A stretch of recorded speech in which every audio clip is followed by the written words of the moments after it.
PM Modi ने तिरुपति बालाजी मंदिर में की पूजा अर्चना। 140 करोड़ भारतीयों के लिए की प्रार्थना। सोशल मीडिया पर साझा की तस्वीरें। पंजाब में भी शुरू होगी मुख्यमंत्री तीर्थ यात्रा योजना। सीएम मान और केजरीवाल दिखाएंगे हरी झंडी। 50,000 से ज्यादा श्रद्धालु करेंगे यात्रा। नीतीश सरकार के आरक्षण संशोधन विधेयक को पटना हाईकोर्ट में चुनौती। याचिकाकर्ता ने की रोक लगाने की मांग। धर्मनगर में उमड़ा आस्था का सैलाब। कार्तिक पूर्णिमा के मौके पर श्रद्धालुओं ने किया गंगा स्नान। शाम में दीपों से रोशन होंगे घाट। रेस्क्यू ऑपरेशन में फिर आई दिक्कत। टनल में ड्रिलिंग वाली जगह पर आया पानी। 3 घंटे बाद शुरू होगी मैनुअल ड्रिलिंग।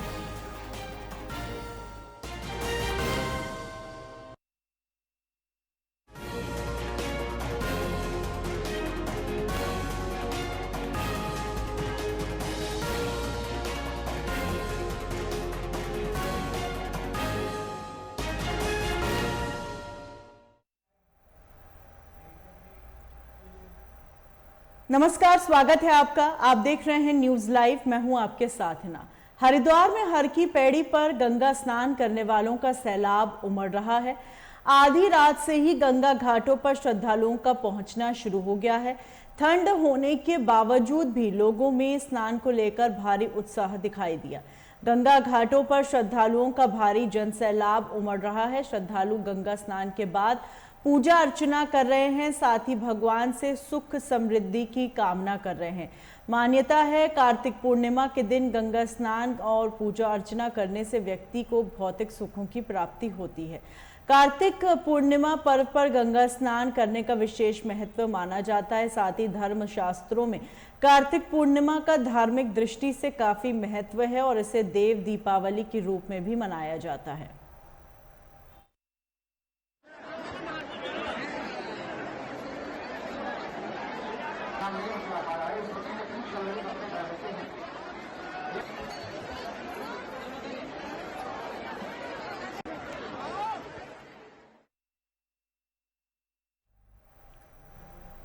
पिछले 19 नवंबर से प्रारंभ हुआ कोपगांव में पांडव लीला अब अपने समापन की ओर है और इस क्रम में अर्जुन द्वारा नागार्जुन के गैंडावध करने के पश्चात पांडु राजा का श्राद्ध किया गया और इसके बाद पांडवों ने नारायण बगड़ आकर पवित्र पिंडर नदी के तट पर स्नान कर अपने पितरों की आत्मा की शांति के लिए पूजा अर्चना की।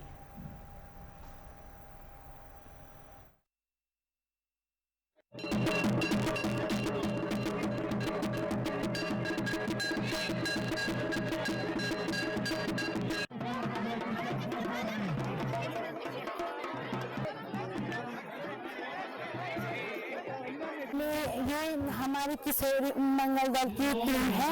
हम यहाँ पे जो लोग बाहर से आ रहे हैं अतिथि, हम उन्हें पानी पिलाने का और चाय पानी पूछने का वो कर रहे हैं, कार्य कर रहे हैं और लोगों को बैठाने का कार्य कर रहे हैं।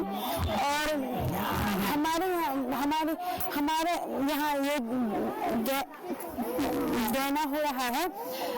यह 19 नवंबर 2023 से शुरू हुआ है और 27 नवंबर 2023 को समापन हो जाएगा। आज हमारे यहाँ गहने का 7वां दिन है। आज यहाँ गैंडावध हुआ और कल हमारे यहाँ गंगा स्नान के लिए जाना है और परसों यहाँ यज्ञ होगा और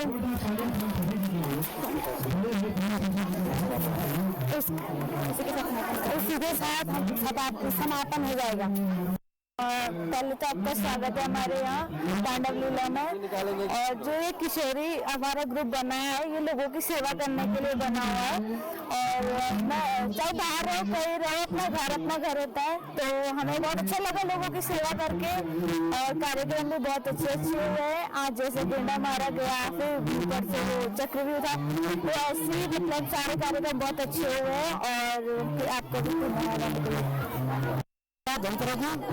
विगत वर्षों से देख रहा हूँ कि कई सालों से मैं देख रहा हूँ कि हमारे गांव में गेंडे का जो है हर 5 साल में आयोजन किया जाता है जिसमें कि हमारे गांव से जो बाहर, हमारे गांव के बाहर निवास करते हैं वो लोग भी आते हैं और आसपास के सभी गांव वाले लोग हमारे गांव में आते हैं। और मैं जो यहाँ की जाने में मैं मेले समिति को मैं उपाध्यक्ष भी हूँ, जिस कारण मेरा फर्ज बनता है कि सभी को मैं अच्छा से अच्छा प्रोग्राम दिखा सकूँ।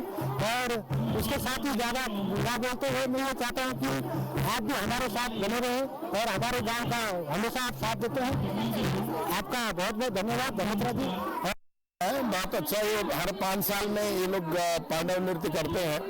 और जो गेंडा है, जिस प्रकार से पांडवों की कथा है कि उनके जो पुत्रों के साथ करने के लिए गेंडा को जरूरत थी तो गेंडा का वध होता है, तो उसी प्रकार से जो आदिकाल से जो हमारे पांडव की जो परंपराएं थी उसको निर्वाहन करते हैं यहाँ पे।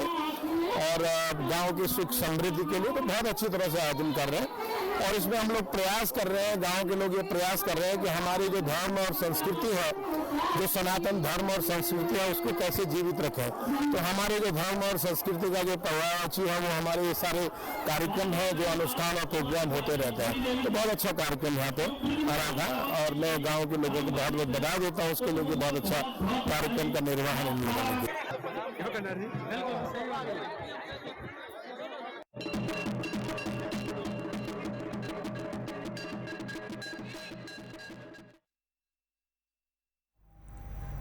प्रसिद्ध प्राचीन कल्प केदार मंदिर के कपाट शीतकाल के लिए अब विधि विधान के साथ पूजा करने बंद कर दिए गए हैं। वहीं कपाट बंद होने से पहले सभी देश विदेश के श्रद्धालुओं ने पूजा अर्चना की। बता दें, भागीरथी और खीरगंगा के संगम पर स्थित धराली का प्राचीन नाम श्याम प्रयाग भी है। स्कंद पुराण के केदार खंड में भी इसका उल्लेख मिलता है। कल्प केदार मंदिर समिति के पदाधिकारियों का कहना है अब शीतकालीन के बाद कल्प केदार के कपाट सभी देश विदेश के श्रद्धालुओं के लिए खोल दिए जाएंगे।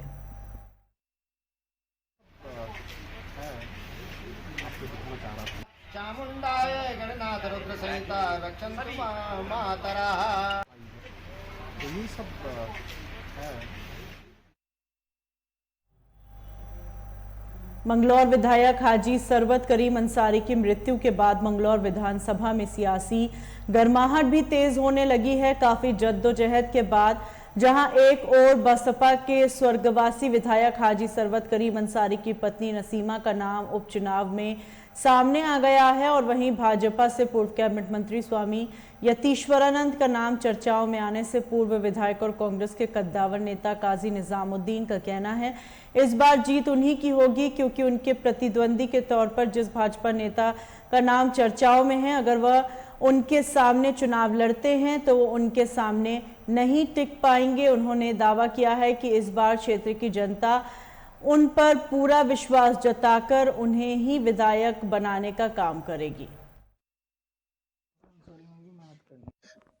कांग्रेस पार्टी मजबूती के साथ चुनाव लड़ेगी, लेकिन अब सामने वाले दल कौन है कौन नहीं है इससे कांग्रेस की सेहत पर कोई फर्क नहीं पड़ता। अब रहा सवाल बीएसपी से कौन है, बीजेपी से कौन है, कोई फर्क नहीं पड़ता। ये सुनते हैं कि भारतीय जनता पार्टी से मंत्री हुआ करते थे 2022 से 17 के बीच में हरिद्वार ग्रामीण से यतीश्वरानंद जी, वो मंत्री रहते हुए अपने नकारात्मक रुख के कारण वहाँ की जनता ने उनको नकार दिया। अब वहाँ के नकारे हुए यहाँ आकर चुनाव लड़ना चाह रहे हैं, तो और बहुत मजबूती के साथ सुना उनका नाम चल रहा है, आप मीडिया के थ्रू ही पता चल रहा है, और बहुत मेहनत भी वो कर रहे हैं, भागदौड़ कर रहे हैं। तो जो वहाँ का रिजेक्ट नेता है तो कम से कम मंगलौर में तो वो नहीं चल पाएगा। तो क्या आपके नहीं, मैं कभी ऐसी बात नहीं करता। लोकतांत्रिक व्यवस्था है, चुनाव लड़ना सबका अधिकार है, लेकिन हरिद्वार ग्रामीण से जो नकारा गया हो, जनता ने मंत्री रहते हुए जिसको नकार दिया हो, तो मंगलौर की जनता काहे को उन्हें अपने सिर पर बिठाएगी। अगर स्वामी जी गन्ना मंत्री रहे हैं, ये गन्ना प्रधान यहाँ का देहात है, उनके गन्ना मंत्री रहते हुए इकबालपुर चीनी मिल का भुगतान आज तक नहीं हुआ अपने ही जिले में। ये उनकी नकारात्मक कार्यशैली का एक जीता जागता नमूना है। इतने गन्ना मंत्री रहे, 5 साल में 1 रुपया गन्ने का नहीं बढ़ा। जो बढ़ा तो चुनाव के कारण, आखिरी साल में चुनाव की वजह से उन्होंने, सरकार ने बढ़ाया। मैंने विधानसभा में गन्ने पर उनसे सवाल पूछ लिया तो हकला गए। आप वीडियो देखिए। दूसरे मंत्री उनकी सपोर्ट में खड़े हुए, अगर दूसरे मंत्री सपोर्ट में ना खड़े होते तो जवाब देने की स्थिति में नहीं थे। जो मंत्री अपने विभाग के सवाल का जवाब विधानसभा में ना दे सके, वो किसी के क्या काम का हो सकता है वो व्यक्ति। तो ये हालत यतीश्वरानंद जी की है। तो मंगलौर की जनता देख रही है। मंगलौर की जनता इस टाइम ये भी देख रही है कि भाजपा की सरकार है। किसान अगर खेती करता है, फसल बोने जाता है, तो फसल बोते हुए उसको डाई नहीं मिल रही, पानी देता है खेत में तो पानी के टाइम यूरिया नहीं मिल रहा। किस मुंह से भारतीय जनता पार्टी के लोग आकर इस इलाके में वोट मांगेंगे? तो कोई बुलडोजर की राजनीति यहाँ नहीं चलने वाली। जो दबाव की बुलडोजर की राजनीति है उसको यहाँ की जनता नकारेगी और आने वाले वक्त में ऐसे यहाँ प्रतिनिधि को जिताएगी जो कम से कम आने वाले वक्त में सरकार को जगाने का, चेताने का काम करे ताकि सरकार जनता के लिए काम।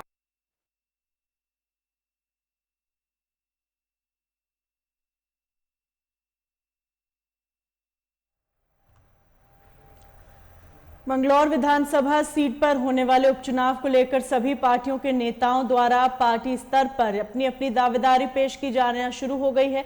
हालांकि मंगलौर विधानसभा सीट भाजपा के लिए अभी तक दूर की कोड़ी साब रही है, लेकिन इस बार मंगलौर सीट पर भाजपा की तरफ से टिकट की दौड़ में सबसे आगे माने जाने वाले विधायक स्वामी यतीश्वरानंद मंगलौर से अपनी दावेदारी पेश करते नजर आ रहे हैं। उनका मानना है इस बार जनता केंद्र और प्रदेश सरकार द्वारा किए जा रहे विकास कार्यों से प्रभावित होकर भाजपा के प्रत्याशियों को जिताने का मन बना चुकी है। साथ ही मंगलौर के भाजपा कार्यकर्ताओं में भारी उत्साह भी देखने को मिल रहा है, जो भाजपा प्रत्याशी को जीत पक्का करेगा। हमारे वहाँ पर बसपा के विधायक थे जी, वो गंभीर बीमारी के कारण उनका प्रवास हो चुका है। मैं ईश्वर से प्रार्थना करता हूँ परमात्मा की आत्मा को शांति दे। जहाँ तक आपने उपचुनाव की बात कही है, उपचुनाव जरूर होगा और अब की बार वहाँ से भारतीय जनता पार्टी चुनाव जीतेगी और हमारे कार्यकर्ता पूरी टीम उस पर लग चुकी है। आपका नाम लगता है पार्टी अगर मौका देती है तो? देखिए, मैं पार्टी का सिपाही हूँ। जिस भी बॉर्डर पर पार्टी मुझे खड़ी करेगी मैं उसमें ईमानदारी से लड़ाई को लड़ूंगा। और मैंने कहा कि अब की बार वो सीट मंगलौर के लोग जीतेंगे, माननीय मुख्यमंत्री जी के नेतृत्व, माननीय प्रधानमंत्री जी के नेतृत्व। अगर पार्टी मौका देती है तो आप भी बनेंगे प्रत्याशी? कार्यकर्ताओं में बड़ा जोश है, वहाँ पर बड़ा उत्साह है। आप अगर पार्टी मौका देती है, आपका नाम आपका नाम चल रहा है? देखिए, मैंने कहीं ऐसा प्रस्ताव नहीं रखा है, ना वहाँ पर कार्यकर्ताओं के सामने रखा है, ना किसी अपने प्रदेश के नेतृत्व के सामने रखा है। मैंने कहा उसके बावजूद भी मुझे जिस भी मोर्चे पर पार्टी खड़ा करेगी मैं पार्टी के दिशा निर्देशन पर काम करूँ। पार्टी चुनाव लड़ाई तो चुनाव तो पार्टी क्या करेगी ना, वो हमारा केंद्रीय नेतृत्व, हमारा प्रदेश का नेतृत्व है, वो लोग क्या करेंगे, किसको चुनाव लड़ाएंगे। हमारा काम है जो पार्टी जिम्मेवारी दे रही उसको ईमानदारी से काम करना। कुल मिलाकर कार्ड रखने के लिए आप तैयार हैं? बिल्कुल। मैंने कहा कि जो पार्टी तय करेगी।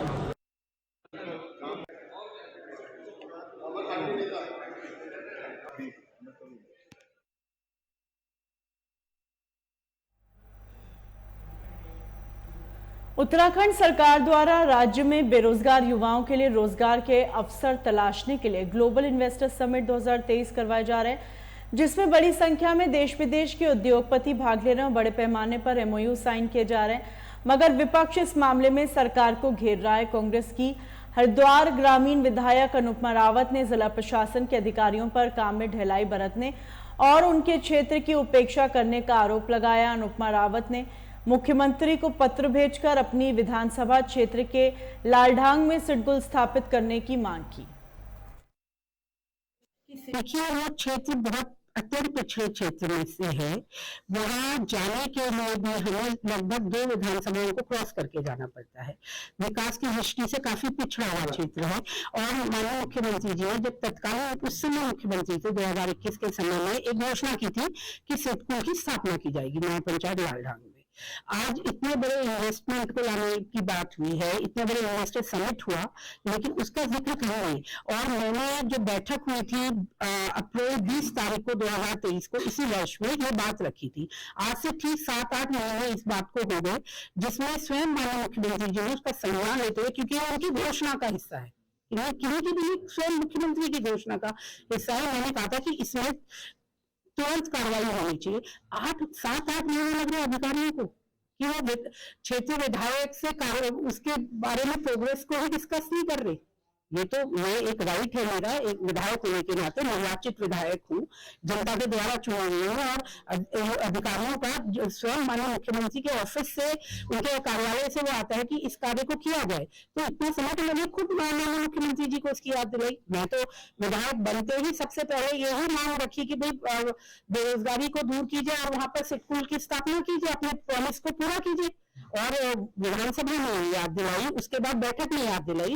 1-2 साल हो गए घोषणाओं को पूरा करने में। तो मैंने कहा ये उपयुक्त समय, इतना बड़ा समिट करे, इतना बड़ा इन्वेस्टमेंट ला रहे, इतना साज सज्जा हो रही है अपना अभामंडल, अरे तो उस बात को भी याद रखिए। और मैं तो कहती हूँ कि रोजगार मिलना चाहिए। जब रोजगार मिलेगा तो यहाँ के स्थानीय नौजवानों को, बच्चों को सहूलियत होगी। आज 70 किलोमीटर क्रॉस करके उनको जाना पड़ रहा है, वहां पर होगा। और 2-3 विधानसभा, यही नहीं मेरी विधानसभा में, आसपास की विधानसभा के लोगों को भी, यहाँ के लोगों को भी वहाँ रोजगार मिलेगा। क्या मानती है कि आपकी उपेक्षा कर रही है सरकार की? नहीं, उपेक्षा नहीं, मैं ये मानती हूँ कि शिथिलता है कानून में।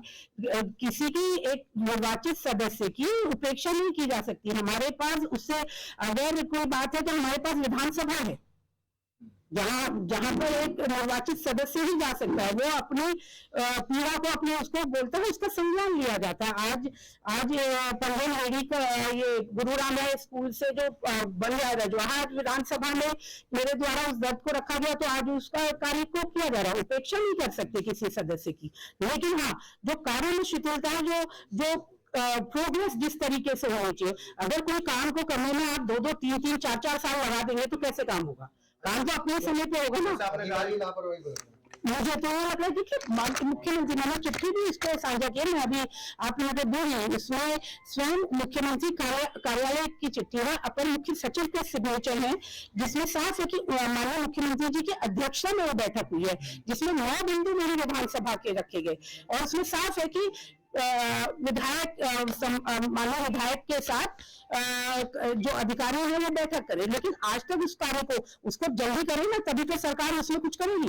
दिसंबर को समिट होने वाली है, क्या मांग करती है उससे? मैं तो कहती हूँ कि देखो घोषणा कर देनी चाहिए कि भाई सिडको स्थापित किया जाएगा, और करिए, रोजगार मिलेगा लोगों को, इतना फायदा होगा वहाँ पर लोगों को। आपने बताया ये सबसे उपयुक्त समय है, तो इस समय पे आपने मांग भी की है, अभी इसको नहीं मांग आगे बढ़ पाती है, लाखों करना पड़ेगी। या तो फिर उन्हें कहना पड़ेगा कि मैंने जो घोषणा मुख्यमंत्री रहते उस समय की थी वो कोरी थी, क्या वो कह सकते हैं? सबसे बड़ी बात, मुख्यमंत्री घोषणा का हिस्सा है। मैंने आपको कह दिया, मुख्यमंत्री की स्वयं घोषणा का हिस्सा है। लेकिन आप मुख्यमंत्री घोषणा का सवाल नहीं, आपकी मांग का भी तो सवाल है। जनता का भी सवाल है, मैंने कहा जनता का भी सवाल है, मांग का भी सवाल है जनता की। और रही बात मुख्यमंत्री जी की स्वयं की घोषणा है, तो जब ये कार्य शुरू हो तो ये वहीं से हो, लालढांग से आप इसका विस्तारीकरण कीजिए। तो धरने वरने पर बैठने के लिए हमेशा तत्पर रहती है, अगर जनता को इनका अधिकार नहीं मिला तो क्या जनता जो मुझे जैसा निर्देशित करेगी, मैं तो जनता की चाकरी करने वाले भी, लोकतंत्र में हमारा उत्तरदायित्व है कि हम जनता की सेवा करें। हम लोग पब्लिक सर्वेंट हैं, तो हम लोग वही काम करें जो जनता मेरे को करेंगे।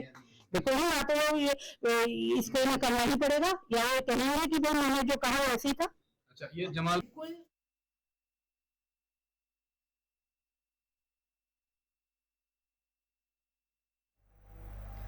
पाकिस्तान में स्थित भारत के 51 शक्तिपीठों में प्रसिद्ध हिंगलाज माता मंदिर और शक्तिपीठ मां शारदा मंदिर को पाकिस्तान सरकार और वहां के कोर्ट के आदेश के बाद तोड़ दिया गया है, जिसको लेकर भारत में साधु संतों ने इस मंदिर को तोड़ने का विरोध किया। गौरी शंकर गौशाला चंडी घाट में संतों ने इस घटनाक्रम का कड़ा विरोध किया। साथ ही प्रधानमंत्री ने मांग की हिंगलाज माता मंदिर और शारदा पीठ मंदिर को पुनः स्थापित करवाएं और इस घटना को विश्व के मंच पर ले आए। आने वाले समय में पाकिस्तान, देखिए, विनाशकाले विपरीत बुद्धि, पाकिस्तान नहीं बना था, हजारों साल से शारदा पीठ और हिंगलाज माता का मंदिर में प्रसिद्ध है। आज से नहीं, सदियों से वहाँ हिंगलाज माता और शारदा पीठ प्रचलित मंदिर चले आ रहे हैं। ऐतिहासिक मंदिर है और आध्यात्मिक क्षेत्र से एकदम शक्ति संपन्न मंदिर है और शक्तियों में 51 शक्तियों में एक शक्तिपीठ है। ऐसे में अगर पाकिस्तान सरकार ने उन मंदिरों को ध्वस्त किया है तो हम लोग कुछ करें या नहीं करें, लेकिन इतना निश्चित समझिए कि ये शक्तियाँ जो अदृश्य रूप में हमेशा काम करती रहती है, उसको मुसलमानों में अल्लाह ताला को मानते हैं, अल्लाह ताला भी उसे बर्दाश्त नहीं करेगा क्योंकि शक्तियाँ सबकी होती है, किसी एक की नहीं होती है। ऐसे में पाकिस्तान का विनाश निश्चित है, इसे कोई रोक नहीं सकता। देखिए, बहुत दुर्भाग्य की बात है। हम अपने यशस्वी प्रधानमंत्री जी से मांग करते हैं, जहां आप एक तरफ विश्व शांति की बात करते हैं, वैसे ही करोड़ों से करोड़ों सनातनियों के हृदय पे कुठाराघात हमारे बगल के देश पाकिस्तान में जो इसी का भाग रहा, वो भी दुर्भाग्यपूर्ण रहा कि उसका बंटवारा हुआ। हम उसे ये मांग करते हैं कि वो जल्दी से जल्दी हिंगलाज माता का और शारदा पीठ को पुनः स्थापित कराएं, इसको विश्व के मंच पर ले जाएं और ये निश्चित रूप से मां शक्ति के ऊपर प्रहार हुआ है। तो अब पाकिस्तान का जो है वो समय आ गया है, निश्चित रूप से पाकिस्तान का अब सर्वनाश होना बिल्कुल तय है। पाकिस्तान सरकार ने ऐसा कुकृत्य किया है कि जो पूरे विश्व को शर्मसार कर रहा है और उन्होंने इन मंदिरों को तोड़कर सनातन धर्म पर हमला किया है और सनातन धर्म के मानने वालों को चैलेंज दिया है। दूसरी तरफ माता हिंगला देवी को भी चैलेंज किया है। तो पाकिस्तान ने अपने को शमशान बनाने का निमंत्रण दे दिया है। तो मैं यही कहूँगा कि अब पाकिस्तान में समय आ गया है कि पाकिस्तान में मस्जिद की जरूरत नहीं है, एक एक मस्जिद को मंदिर बना दिया जाए और पाकिस्तान को इस धरती के नक्शे से समाप्त कर दिया जाए, क्योंकि पाकिस्तान अब आतंकवादी और मानवता विरोधी गतिविधियों में सम्मिलित हो गया है और पूरे विश्व को अशांति में धकेलना चाहता है। इसीलिए वो आए दिन कुकृत्य कर रहा है। वहां कोई कानून और सरकार नहीं रह गई है, जबकि वहां के सुप्रीम कोर्ट ने साफ निर्देश किया था कि ये दोनों मंदिरों को देश की धरोहर है, इनको सुरक्षित रखा जाए। तो जो सरकार सुप्रीम कोर्ट को भी नहीं मानती, जो किसी को नहीं मानती, वो सरकार नहीं है, वो आतंकवादी है। आतंकवादी पैदा करने की फैक्ट्री है, आतंकवादियों का अड्डा है और आतंकवादी गतिविधि संचालित करने का पूरे विश्व में वो केंद्र बन गया है पाकिस्तान। तो पूरे विश्व से जो मानवता को बचाना चाहते हैं, विश्व शांति को बचाना चाहते हैं, तो मैं इनसे आग्रह करूंगा, निवेदन करूंगा, इस समय मानवता को और शांति को बचाने के लिए सारे विश्व के लोग एकजुट होकर के इस पाकिस्तान को सुरक्षित कराएं और पाकिस्तान के नक्शे को धरती से मिटाएं। ये भारत सरकार तत्काल कार्रवाई करे और पाकिस्तान सरकार को निर्देश दे कि वह तत्काल दोनों मंदिर का पुनर्निर्माण करे। अगर मंदिर निर्माण नहीं किया तो 12 जनवरी के बाद, राम मंदिर के प्रवेश के बाद पूरे विश्व के लोग पाकिस्तान की तरफ कूच करेंगे और पाकिस्तान में स्वयं सनातनी प्रेम नहीं मानने वाले लोग अपने मंदिर को बनाएंगे। उस समय क्या स्थिति होगी पाकिस्तान को पता नहीं इस स्थिति का।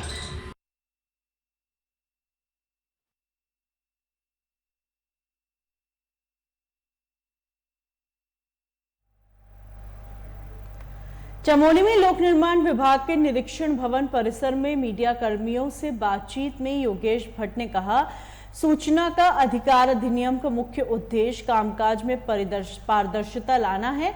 आयोग का काम सिर्फ अपील सुनना नहीं है, इसकी सार्थकता तभी होगी जब विभागों की कार्य प्रणाली में सुधार होगा। उन्होंने कहा कि समस्त विभागों में 17 बिंदुओं को स्पष्ट रूप से साइन बोर्ड पर अंकित किया जाना है, लेकिन ऐसा हो नहीं रहा।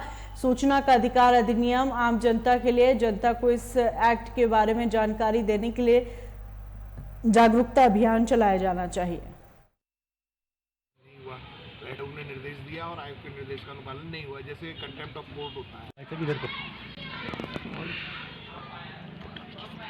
इस मैसेज को सही करने के लिए लगातार संवाद कर रहे हैं। जो सरकारी महकमे हैं, जो लोक प्राधिकारी हैं, लोक सूचना अधिकारी हैं, उनसे लगातार संपर्क किया जा रहा है कि सूचना अधिकार अधिनियम के अंतर्गत जो उसके प्रोविजंस हैं, उसके अंतर्गत एप्लीकेशनों का निस्तारण किया जाए। आम लोगों के बीच में भी ये मैसेज देने की जा रही है, जागरूकता लाने की कोशिश की जा रही है। पवित्र अधिनियम और इसकी पवित्रता जो है बनाए रखी जाए। इसका जो मुख्य उद्देश्य है कि जो हमारी शासन व्यवस्था है उसमें पारदर्शिता है, सुशासन स्थापित हो, तो वो तब तक संभव नहीं होगा जब तक कि इसका जो इम्प्लीमेंटेशन है सूचना अधिकार अधिनियम का, ये पूरी ईमानदारी के साथ जनता के स्तर पर भी और लोक प्राधिकारियों के स्तर पर भी नहीं किया जाता है, और यही कोशिश की जा रही है।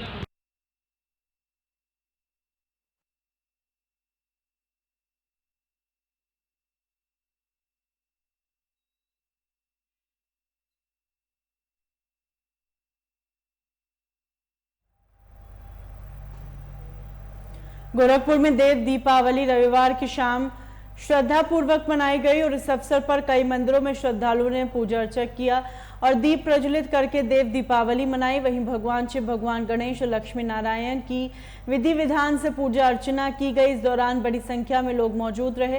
वहीं कार्यक्रम पर मौके पर मौजूद जायजा लिया हमारे संवाददाता पंकज श्रीवास्तव ने। देव दीपावली पर गोरखपुर के राप्ती नदी के तट पर अनोखा नजारा आज देखने को मिला। यहाँ आप देख सकते हैं कि 1 लाख दियों से जो है वो राप्ती नदी का तट जो है वो जगमग हो रहा है। लोग यहाँ पर जो है बड़ी संख्या में यहाँ पर आए हुए हैं और यहाँ पर दीपदान कर रहे हैं। देख सकते हैं कितना ही अद्भुत नजारा ये देखने में लग रहा है। यहाँ पर चाहे सांसद हो, चाहे कोई भी जनप्रतिनिधि हो या आम जनता हो, कलाकार हो या पुलिस वाले हो, सबने अपना योगदान इस देव दीपावली पे किया है। लोगों का कहना है कि आज देव दीपावली पर जो दीप दान किया जाता है वह निश्चित तौर पर जो है काफी अच्छा माना जाता है। हम जो है यहाँ पर कुछ लोग दीप दान कर रहे हैं, उनसे भी बात करने का प्रयास करेंगे कि जो है आज देव दीपावली पर उनका क्या कहना है इस मौके पर। जे आप लोगों ने जो है वो दीप दान किया है, दीप दान किया है, क्या कहना चाहेंगे आज के इस मौके पर? कुछ आप लोगों ने दीप जलाया, क्या मानते हैं? बहुत अच्छा लगा जला के और मन को शांति भी मिली एक प्रकार से। माना जाता है कि देव दीपावली पर दीप जलाने से बड़ा ही लाभ। हाँ, ये सुन रखा है आप लोगों ने? हाँ, ये सुना है मैंने। मैं पहली बार आई, मेरे को देख के बहुत अच्छा लगा ये चीज और मन को शांति भी मिली। लगता है कि सनातन संस्कृति को और अक्षुण्ण बनाए रखने के लिए और आयोजन करने चाहिए जिससे हमारे हिंदू धर्म को और सनातन धर्म को आगे बढ़ाया जाए और लोगों के जो आजकल की पीढ़ी है, जनरेशन है, उनको उसके बारे में और पता चले। तो कुल मिला के ये कहा जा सकता है कि लोगों में जो खुशी आप देख रहे हैं इस देव दीपावली पर, वो पिछले कुछ दिनों से ही गोरखपुर में देखने को मिल रही है। कहा जा रहा है योगी आदित्यनाथ जी ने जब से मुख्यमंत्री का कार्यभार ग्रहण किया उसके बाद से गोरखपुर की रूपरेखा काफी बदलती हुई नजर आ रही है। कैमरा से भी संतोष के साथ पंकज श्रीवास्तव, गोरखपुर।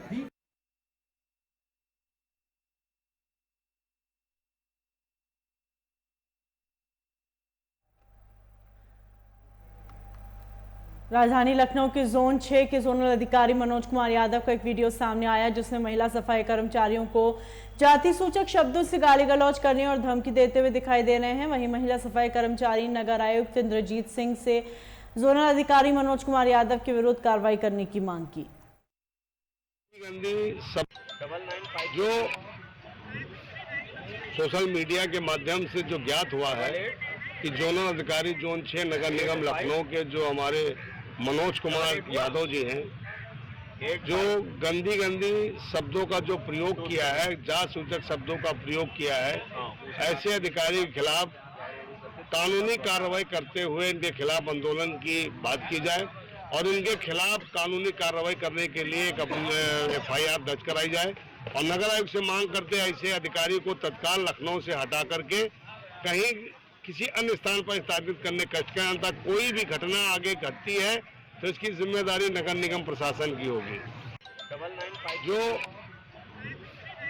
Social media